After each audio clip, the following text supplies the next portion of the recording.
Your Vote 2022. Some people who fall within the age group known as Generation Z will have the opportunity to vote for the first time in next week's midterm elections. News Channel 3's Bianca Ventura visited College of the Desert and asked students if they were planning to exercise their right to vote. Several people who fall within Generation Z have turned 18 and are now eligible to vote for the first time. I have for the recall, but not for the previous election because I was underage.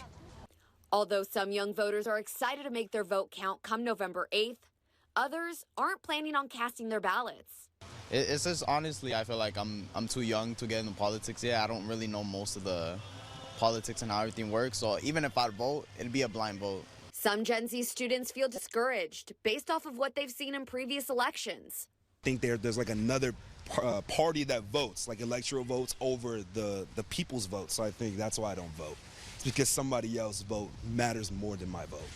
A lower turnout among younger voters at the midterm elections might not come as a surprise, especially when considering the 2020 presidential election. According to the United States Census Bureau, voter turnout was the highest among those ages 65 to 74 and the lowest among those ages 18 to 24. Congress is just not appealing to the majority of people. It's not a single person when you vote for president. You vote for, it doesn't appeal as much to you. Matthew Rubio is a political science major at College of the Desert who's gearing up to cast his vote. Maybe it doesn't have to be exciting for you. Just do it as a duty. I think it's my opinion. His classmate is also registered to vote and planning to cast his ballot. This is like our community, so we should be able to be like more engaged in it and know what we're contributing to and have good representation for it.